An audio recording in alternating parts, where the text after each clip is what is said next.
All right, welcome. Today we are going to dive into a topic that is, well, it's huge. We're going to be weaving together physics, philosophy, and even theology, all based on the really fascinating work of Dr. Don Weiss. We're going to explore this pretty radical idea. What if reality itself is a kind of conversation? What if consciousness is still evolving? And what if that whole cosmic story leads to a conclusion about God that is, frankly, pretty startling? So let's just kick things off with this core idea, because it's the foundation for everything else we're going to talk about. This quote, it really gets right to the heart of it. The main takeaway is that absolutely nothing exists in a vacuum. I mean, from the tiniest subatomic particle to the biggest galaxy, everything, and I mean everything, is interconnected. It's defined by its relationships. So that whole idea of a lone, isolated thing, it's just not how reality works. It's a fiction.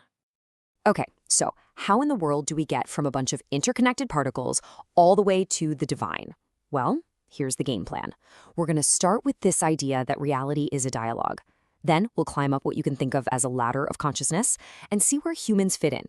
After that, we'll look at what an ideal form of communication looks like, and then, and this is key, we'll place our messy modern world into a huge evolutionary story. And finally, that's going to lead us to the profound payoff of this whole cosmic process. All right, let's jump into part one. The big idea here is that reality isn't just a collection of stuff, of inert things just sitting there. It's an active, ongoing dialogue. You could even say that, at its most fundamental level, the universe is a social phenomenon. And this is a really brilliant way to see it, this Chinese box idea. Just think about yourself for a second. Your body. It's a system, right? A system of organs. But those organs are systems of tissues, which are systems of cells, which are systems of molecules, and on and on and on, all the way down. See what's happening? At every single level, you just find more systems inside of other systems. They're all enmeshed, they're all communicating. You never, ever find that one single solitary thing. It's all just part of this interconnected field. Now, you should know, this isn't just some philosophical hand-waving. This idea actually mirrors a massive shift in physics. We've literally moved away from the old Newtonian view of the universe as a bunch of little billiard balls bouncing around according to predictable laws. Now modern physics is all about quantum fields theory. And what's so wild about this is the total flip in what's considered fundamental. In quantum field theory, the field is the primary reality. The particles, they're better understood as just excitations, or you can even say conversations, that are happening within that field. The particle and the field aren't separate things. They are in constant, inseparable communication. So if the whole universe is this giant dialogue, how does something like intelligence emerge from it?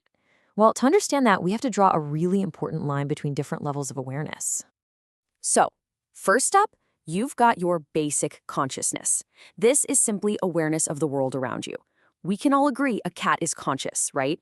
It sees the ball roll by, it reacts, it's aware of its environment. This is kind of like the first rung on the ladder. But here is the huge evolutionary leap. Self-consciousness. It's not just being aware of the ball rolling across the floor. It's being aware that you are the one who is aware of the ball. It's a second-order, reflective kind of awareness. The cat is having the experience. The human can step back and reflect on the experience itself. And this, the argument goes, is what makes humanity totally unique. So you see the crucial point here? With the arrival of us, of human self-consciousness, the universe's own giant, interconnected, communicative system suddenly becomes aware of itself. For the very first time, a part of the whole system can look back at itself and consciously, purposefully join the dialogue. It doesn't just communicate anymore, now it knows it's a communicator. Okay, but this leads us to a really deep and, honestly, a troubling paradox, because if humanity represents the universe waking up to itself, if intelligent communication is our very essence, well, you just have to look around for 5 minutes to realize something has gone very, very wrong. So what would that ideal communication even look like? Well, Dr. Weiss has a term for it, the two-foldness of being. Just imagine a perfect conversation. It's not a monologue, right? It's this creative exchange where you're successfully influencing the other person, but, and this is key, you're also letting yourself be influenced by them. It's this mutual, purposeful dance. In this model, who you are, yourself, is always defined by your relationship to the other. And having that ideal model just forces us to ask this incredibly difficult question. It's a question that prophets and philosophers have been wrestling with for thousands of years. If this kind of beautiful, productive dialogue is our highest potential, then why is our world so full of conflict, misunderstanding, and just outright violence? Why is there such a massive gap between the ideal and the reality we live in? In fact, when you hold up our actual world, what theology might call our sinful state, when you hold that up against this blueprint for good communication, the comparison it's brutal.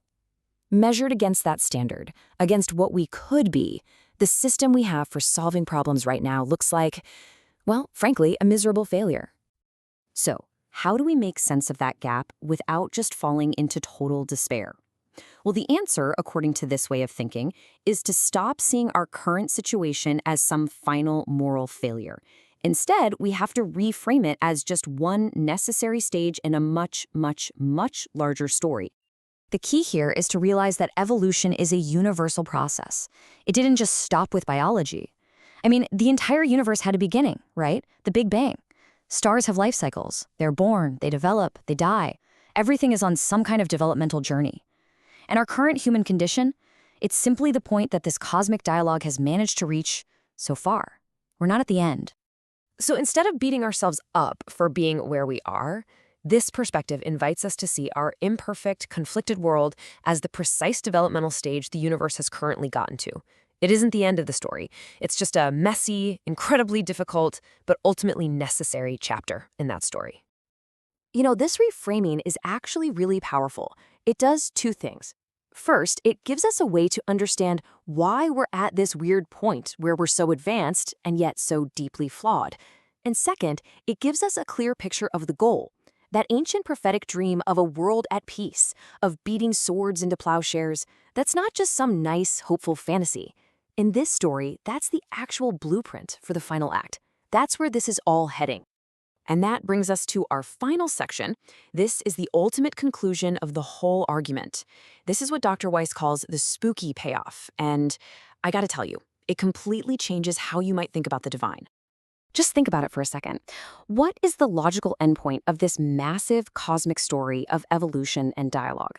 It has to be the moment when the entire system becomes fully and completely what it has the potential to be, which is a self-conscious, purposeful, and intelligently communicating whole. And this right here, this is the mind-bending conclusion.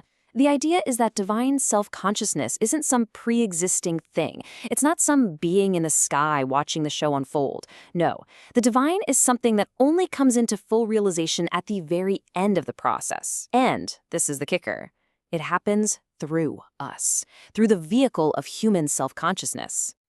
To put it another way, God or spirit, or whatever you want to call the divine, is an emergent property. It's the final outcome of the universe's incredibly long journey towards knowing itself. God is what happens when that cosmic dialogue finally achieves its full, self-aware, and purposeful form. In a very real sense, the universe, through humanity, becomes God. And so we're left with this final, absolutely staggering thought. Because if this story is true, then our purpose isn't just follow some old rules to please a deity that's far away. No, our purpose is to be the active, conscious participants through whom the universe itself, the divine, finally gets to know itself. What we do now, it isn't just human history, it's the very process of God being born.